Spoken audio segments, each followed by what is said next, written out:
now listening to the Zay Moore podcast. I want to know what Zay thinks There's a about few that. things that we got to address. Black people got the swag. Black people set the trends. We are the culture. We got a reality star for our president. It's insane. Even if they try to erase black history out of schools, it's not going to erase black history. Because we've been here. Kendrick Lamar definitely beat Drake in that battle. Hands down. At the end of the day, I'm going to keep it real with my people. Because if we don't keep it real with each other, who will? What's going on, y'all? You already know who it is. It's your boy Zay Moore, and I'm going to welcome you back to a brand new episode of the Zay Moore podcast. Yeah.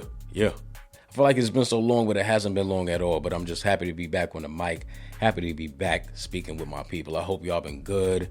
I hope the days prior have treated y'all good, and the days forward will treat you even better. Y'all know we got some things to unpack, so we're going to get into a few stories today. We're going to start off talking about Lil Nas X. We did cover it recently on our last episode very, very quickly. I wasn't even scheduled to be on that day, but I felt like that was something to cover because that footage was just disturbing. I was like, what is going on here? But yeah, we're going to get a little bit more into that. We're also going to go over Trump painting the border black and somehow saying that this will prevent people from climbing it. We're going to dive into that. Some more buffoonery, right? What the hell is going on? Now they doing arts and crafts. We're going to get into it. We're also going to get into him trying to remove certain aspects of history out of museums. Isn't that something? Trying to remove basically the truth, which is what we've been seeing a lot, right? Trying to control that narrative. We're going to dive into that and just talk about why that's problematic, besides the obvious points. And we got a few more things on the docket today. I'm just happy to be back here with y'all. Let me get a clap. I love to hear it. So I ain't going to hold y'all. Let's dive right into the topics. Let's start off with the updates on Lil Nas X. So to recap, on August 21st in Los Angeles, Lil Nas X was found nearly naked, wearing just white underwear and cowboy boots, walking along Ventura Boulevard. When officers arrived, he allegedly charged at them and punched one officer twice in the face. He was arrested on suspicion of misdemeanor battery on a police officer. First responders suspected a possible overdose, so he was taken to a hospital before being booked. Lil Nas X is currently being held in custody at Valley Jail. He is expected to appear in court on Monday for his bail hearing. Media reports and footage show him acting erratically before the arrest, placing a traffic cone on his head, singing and interacting with people on the road. Some reports speculate about mental distress or a publicity stunt, as he has been known to do, but there is no confirmation of either of that. This incident follows his earlier remarks in February when he described the past few years as pretty difficult amid health concerns, including face paralysis scare. He had a facial paralysis scare where I think the left side I think it was the left side of his face was just like not moving. So I want to go quickly to NBC News just for some updates, a bigger picture on the story, and then I'll come right back with y'all. We're learning that rapper Lil Nas X has been arrested by police in L.A. early this morning. That's according to the L.A. County Sheriff inmate records. According to law enforcement, a law enforcement authority familiar with the investigation who spoke to NBC News, the rapper punched an officer twice in the face. We should note the LAPD is looking into whether the rapper was under the influence or under mental distress. NBC News has reached out to representatives for Lil Nas X, but we have not heard back yet. It's hard not to laugh. I'm literally in the process of letting the entire network know what is going on right now, but I can tell you that we do have new reporting. So Okay. I just got off the phone with a public information officer in Los Angeles County, and they have confirmed that Lil Nas X, he is no longer at the hospital after this incident. His real name is Montero Williams, and he has been booked at the Van Nuys jail.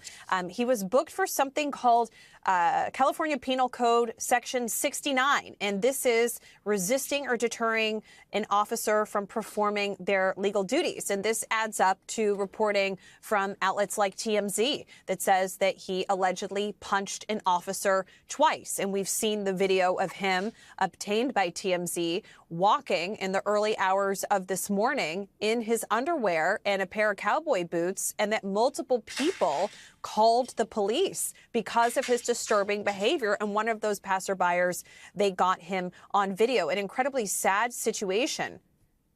Montero Hill, in an incredibly sad situation, because this was somebody, I interviewed him in 2020, a really talented artist who kind of shot to fame overnight with his hit single. And he has really been trying to recapture that fame ever since. And he's had some success, but really never reached the heights of Old Town Road. And this comes after some disturbing Instagram posts over the last couple of days as well that raised some eyebrows. And again, that was NBC News. A little mixed because, again, you can't fault the public for wondering if this is a public or a publicity stunt. I'm sorry. He has done things for shock value before. You feel me? Putting out shoes with 666 on them, drops of blood, and giving Satan a lap dance. So we've seen erratic behavior from him before. However, this is a bit of a notch up, I would say, from what we've seen prior. Right? I feel like this is enough for us to say, okay, well, is it a publicity stunt or is there something really going on here? Because if you know anything about his relationship with his mother, which he's been open about, he has went on to say that she struggles with drug addiction, which has significantly affected their relationship. Back in 2020, during an interview with Variety, he did acknowledge that his mother is an addict. He said, and I quote, "She's an addict, so we don't have the closest relationship." Even struggling, when trying to provide her with resources and help her get better. Things just from what he was describing didn't seem to move forward. So things like that can be passed down, and not more so drug use, but just the mental struggles that his mom may have had. Who knows, right? It's that stuff does go down onto the kids sometimes. So taking out the celebrity from it and just having a conversation about the person itself. Of course, anyone with any sense of humility would hope that Lil Nas X is okay and that he gets the help that he needs if this is in fact a serious case. Because again, we can't fault people for wondering if this is just something to help his rollout. Because I do believe he is, or he was working on putting out a new album. I know he put out a few singles, didn't do quite as well. Still kind of has been struggling in a sense to kind of get back to the height of Old Town Road without the shock value, right? Because the shock value did help singles like Call Me By Your Name, Industry Baby. Both of those had videos that were very shocking. So that added that helped to the momentum of the record. But as we've seen a lot with artists in the industry, that formula doesn't work for so long, right? You really have to buckle down to the artistry, the art of making music. And I do believe that Lil Nas X can do it, right? But I just hope he's okay. I really don't want to say too much until we get more information. We can only go over what we have right now and what we've seen prior. So again, prayers to Lil Nas X. I hope homie is doing well and will get better. Yes, so moving on, guys. Let's move on. Let's talk about what's going on with the border. Let's talk about this. I found this story interesting. So Homeland Security Secretary Kristi Noem announced on August 19, 2025, that the entire southern border would be painted black as part of a renewed effort directed by President Trump. The goal: make the wall heat up under the intense sun and make it more difficult to climb. That's crazy. Trying to burn them. Wow. Border Patrol Chief Mike Banks added that the black paint may also help prevent rust, giving a dual benefit of deterrence and preservation. I want to go ahead and play a clip of what Kristi Noem had to say when they announced this on August 19th, and then you already know the deal. I'll be right back. Remember that a nation without borders is no nation at all. And we're so thankful that we have a president that understands that and understands that a secure border is important to our country's future. Now, if you look at the structure that's behind me, it's tall, which makes it very, very difficult to climb, almost impossible. It also goes deep into the ground, which would make it very difficult, if not impossible, to dig under. And today, we are also going to be painting it black. That is specifically at the request of the president, who understands that in the hot temperatures down here, when something is painted black, it gets even warmer, and it will make it even harder for people to climb. So we are going to be painting the entire southern border wall black to make sure that we encourage individuals to not come into our country illegally, to not break our federal laws, but that they will abide and come to our country the right way so that they can stay and have the opportunity to become United States citizens and pursue the American dream. Again, that was Secretary Kristi Noem for Homeland Security. Historically, this isn't the first time that they've attempted this. The Trump administration actually experimented with painting sections of the wall black in 2019, but by early 2020, the paint was already peeling, according to people.com. The initiative is funded under the One Big Beautiful Bill Act. Of course, that horrible bill that we were warned about. A sweeping 46 to 47 billion package approved by Congress in July 2025 to complete border wall construction and other enforcement measures. Estimates suggest the painting alone could cost up to $1.2 million per mile, totaling around $500 million. $500 million. Just think about so many other areas of importance that money could go to when it comes to running the U.S. It's crazy. It's insane. The repainting is part of a broader border security push that includes deploying cameras, sensors, and other technology for enhanced surveillance. Of course, there is criticism, as there is always when it comes to anything that they do, and it should be, rightfully so. Environmental and human rights groups have condemned the plan as a spectacle of cruelty, arguing that intentionally making the wall hotter could harm anyone who touches it, raising ethical and humanitarian concerns. And that's immediately what kind of my viewpoint was. Like, well, damn, like, is the only answer to this violence? Because that's sort of violence, right? It's kind of like a threat. Like, hey, like, if you touch this, it's hot as hell, you're gonna get hurt, and I'm doing this on purpose. You feel me? It's just everything they do is just not done in a way that seems productive, if that makes any sense. It's just like, what are you doing here? Like, playing arts and crafts, like, you want to grab paint, start painting, like come on, and then spend $500 million on it? Y'all have to understand why people are looking at this man crazy. I don't even care if you are a Trump supporter. It's like, come on, bro. $500 million on painting a wall black. Are you serious? Shit pisses me off every time. Every single time. Y'all know, though. Y'all know. It just doesn't make any sense. 1.2 per mile. 1.2 per mile, totaling $500 million. And if I was, on this team and they were doing this, I mean, you have to assess what happened back in 2019. If you tried to do this one time before and the paint began to peel, it's like, unless y'all are using some different sort of paint, what is it now that's going to prevent the paint from peeling again? So I just see it as a waste of money. I see it as a waste of money, and I feel like they are undermining the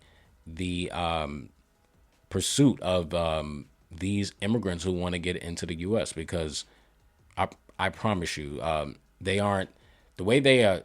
Oh, it'll make it difficult for them to dig under, and like they're like talking like these are animals, or like they're like groundhogs who like dig underground.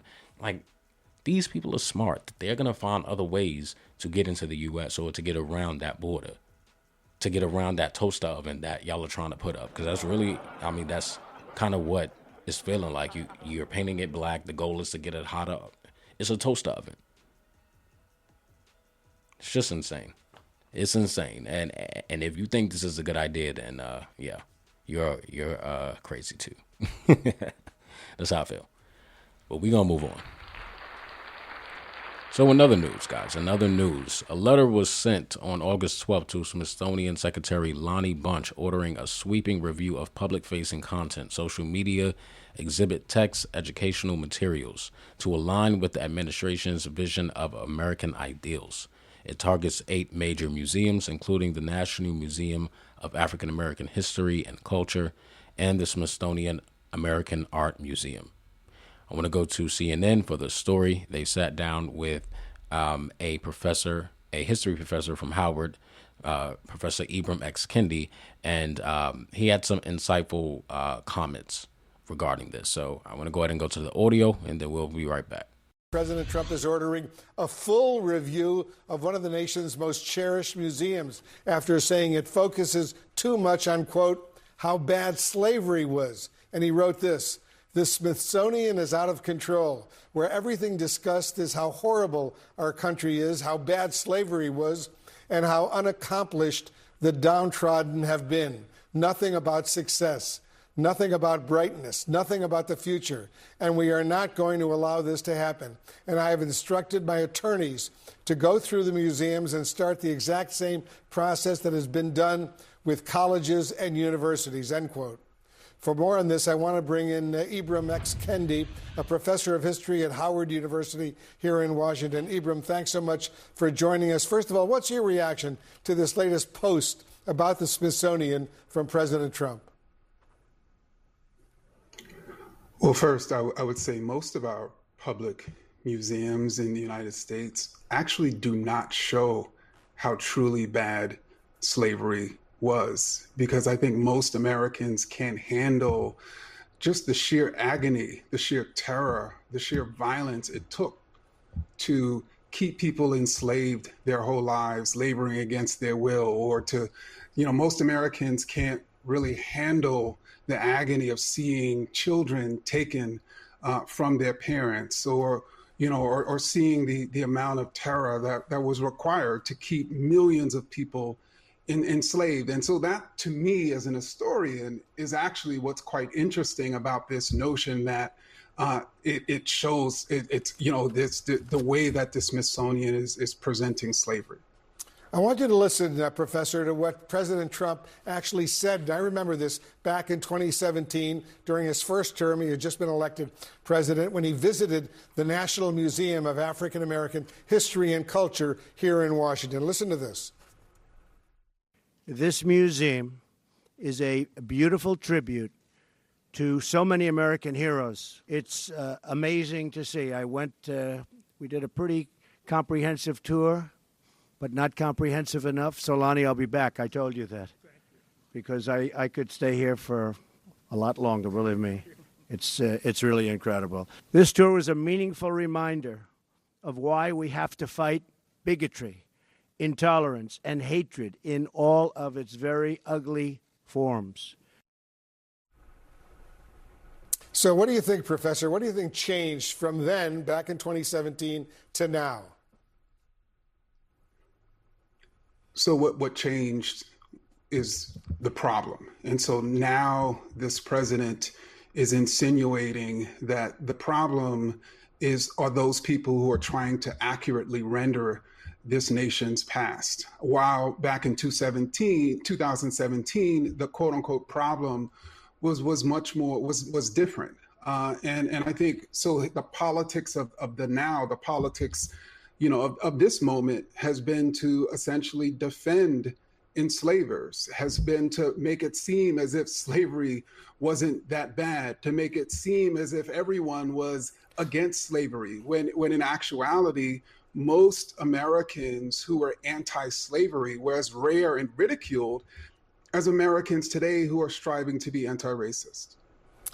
Ibram X. Kendi, thanks so much for joining us, Professor of History at Howard University here in Washington. Thanks, CNN, for that story. Now, it comes as no surprise to anyone that Trump's team is threatening to withhold federal funding from these exhibits that include critical or progressive themes. This approach raises alarm among historians and cultural experts, as it should, about basically sanitizing historical narratives. And we've talked about this a lot, of course. This is not the first time we've heard Trump trying to do something like this, even with what he's done with the schools and, putting a stamp on or putting a block on what they can or cannot teach. It's, again, and I hate to be redundant, but it's just him controlling the narrative, right?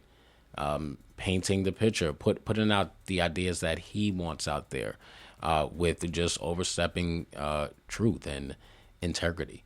And it's just insane. And I think that it's a step backwards, because in one sense, if you're trying to make any logic of what he's doing, it's like, okay, you want America to move forward.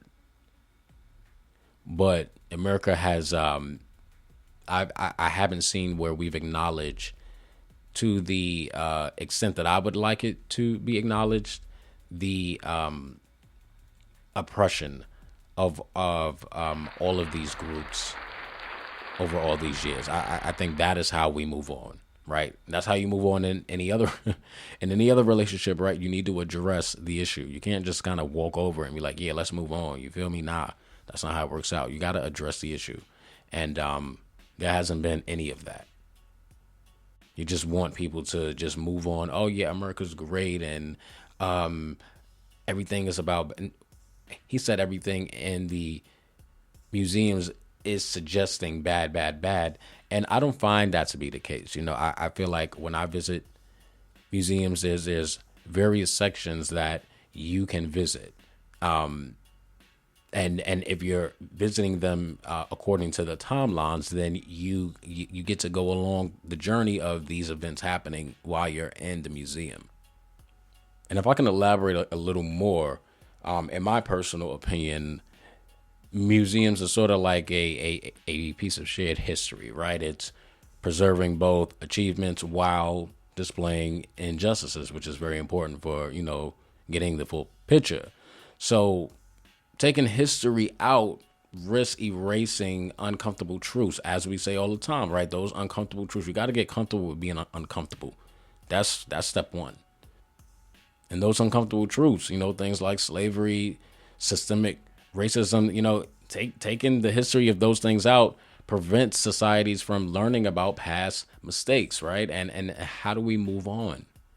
We have to acknowledge that is the first step. Now, mind you, I'm not a fan of the victim mindset either. And I do want to make that clear, because I'm not a victim at all. You feel me? I've pushed through. I've made it through all of these stereotypes that this world has put on me. And, I encourage everybody else to do the same. However, to just tell a group of people who were oppressed and enslaved and killed, and to just say, hey, well, move on. It's like, what? Are you serious? Like, what are we doing here? Like, no, we're going to talk about it. And today, here we are, where we have him trying to just think about all of the, schools, right? I loved going to museums when I was in elementary school. Anytime they would take us on the field trips, I was ready. I had my money ready to go into the gift shop, give me a little eraser or pencils, whatever. I was just a fun time, right? But just think about all the kids of this time who are going to be going to these museums, and you take that, if the goal is to take the kids to the museum to learn history, they're leaving with a faulty perception of what that actually is if you are editing and removing substantial pieces of history out of the museum. So I hope that whoever is in charge of this fights it. I hope it doesn't happen, because we need to preserve the truth. No matter how great, he wants America to be, that greatness cannot come into fruition until we actually acknowledge that dirty, nasty past, right? Instead of skipping over it, instead of just telling people to move on, or it wasn't that bad. Oh, a lot of other people died too for you guys. I think all those comments are so insensitive when you really, really do your history and understand, how deep slavery went. I just think it's insane. I think it's insane. And again, I always think there has to be one person that works with him or for him that goes home at night and just be like, is what we're doing even necessary? Is it right? You feel me? It's just so many other things that we could be focusing on. And here we are painting walls black and trying to take history out of museums. It's like, what are y'all doing? What are y'all doing, man? But anyway, on some lighter news, I'm going to switch gears for a minute. I do want to shout out India. We have India officially tuning in and listening, and I just want to thank everyone out there who is listening. Again, kind of mind-blowing, the fact that, I started this podcast almost 2 months ago. Just started out as, I'm going to be honest, I was looking for another outlet. I am a person who is into expression, you feel me, all avenues of expression. And I thought a podcast was just great because I'm into so many things. And I feel like there's so many things that our people don't get educated on or told on or are excluded from. So that was really my goal into getting into podcasting and to connect with people, all over the world, and to share my opinion. Right. My opinion is always going to be based on fact, which is why normally we start with the story first. We dive into the facts before we give any sort of opinion. So again, I just want to thank India for listening. Right. That's crazy. Shout out to India. Of course, I want to thank everyone else, who has been following me for the last 2 months. Trust me, this is moving way faster than I expected. So I had to kind of pump the brakes for a minute and take it all in, because I'm planning so much. I can't say, but I'm just planning so much. Because I'm a firm believer in not speaking on things until they're official. So I don't want to nip or kick myself in the ass just yet. But so many things I have planned to kind of expand the Zaymore brand, expand my network, and really, really get things going for 2026. So again, shout out to India. Shout out to everyone who's listening. And just thank you so much for the support. Y'all know I really appreciate it. And I got an update for y'all on my food poisoning. I feel better. It's gone. I can eat now. I can keep things down without my stomach turning into the little drummer boy. Like, I feel good. You feel me? I'm feeling great. I just wanted to give y'all that update because I was feeling bad for like almost 2 weeks. Like, again, I've never really had food poisoning. So, I was hoping maybe it was just like an upset stomach thing. Take some Pepto-Bismol, boom, I'll be good, Gucci. Nah, I was really feeling it for like the past 2 weeks. So I just wanted to give y'all, because a few people did reach out to me and ask me if I was getting better. So I just want to thank y'all so much and give y'all that update. Your boy is back in full effect. All right. Yes, sir. Yes, sir. And a few other things are going on in the Zaymore world. As you guys know, I'm also a student, so definitely navigating that, getting that journalism degree out. I'll be done in May of next year, working on a new EP, a 4-song EP. Y'all are going to love it.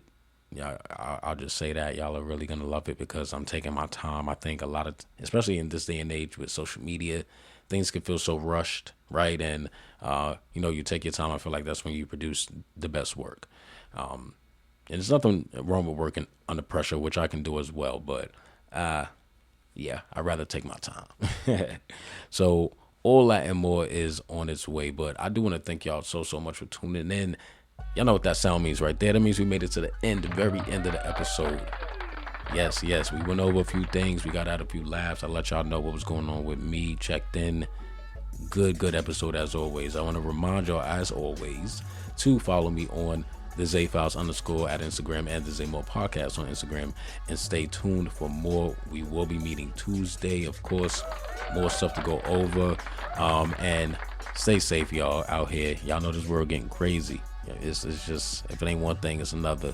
We're going to turn around and Trump might be coming to your neighborhood to paint your house black. You just never know. You never know.